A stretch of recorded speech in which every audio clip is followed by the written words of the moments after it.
નમસ્કાર, આપ જોઈ રહ્યા છો નેશન પ્લસ ન્યૂઝ. હું છું આપની સાથે હેતલ ભગત. વડોદરાના કમાટી બાગમાં આવેલા પ્રાણી સંગ્રહાલયમાં આજે ઝૂ પરિવારમાં શોકનું વાતાવરણ છવાઈ ગયું છે.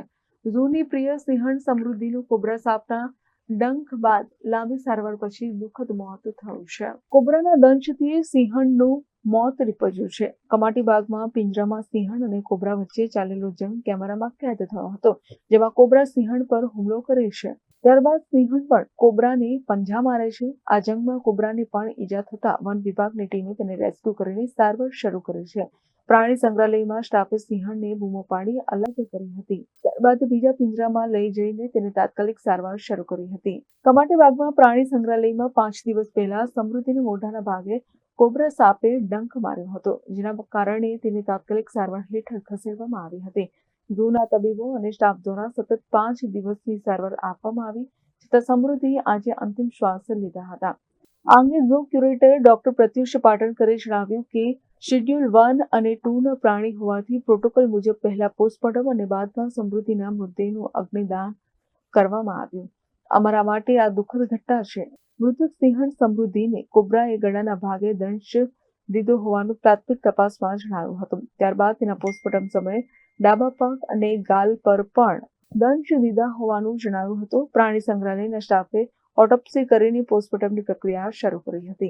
के साथ बताना पड़ रहा है कि हमारी जो शेरनी है, प्यारी हमारी शेरनी समृद्धि, उसकी आज दोपहर को जहरीले सांप के काटने की वजह से आज दोपहर को 1:30 बजे के करीब उसकी वो मौत हुई है. तो सोमवार शाम को ये दुर्घटना हुई. सोमवार को जो अपने रेगुलर बाड़े में जो घूमती है, जहाँ उसको पब्लिक को देखने के लिए रखा जाता है, उसमें नाग यानी कि इंडियन कोबरा घुसा होगा और ये जो है उसने देख के उसके पास गई और दोनों जानवरों में आपस में थोड़ी सी टसल हुई है. इसने भी इसको पंजे मारने की कोशिश करी और उसने सामने नाग जो कि जहरीला होता है उसने काटा.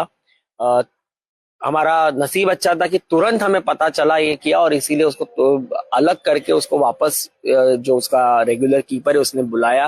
वो अंदर अपने पिंजरे में, जिसको नाइट हाउस बोलते हैं, वहां आ गई. उसके बाद हमने उसे ट्रीटमेंट केज में लिया और सोमवार की शाम से आज दोपहर तक उसकी कंटिन्यूअस 24 घंटे उसकी ट्रीटमेंट चल रही थी, परंतु हम उसे बचा नहीं पाए. કેમેરામેન નવનીત પરમાર સાથે Chirag Patel, nation plus news, Vadodara. સમાચારોના સતત અપડેટ મેળવવા માટે અમારી નેશન પ્લસ ન્યૂઝની યુટ્યુબ ચેનલને સબસ્ક્રાઇબ કરો, બેલ આઇકન દબાવો અને જોડાયેલા રહો ફેસબુક, ઇન્સ્ટાગ્રામ અને ટ્વિટર પર.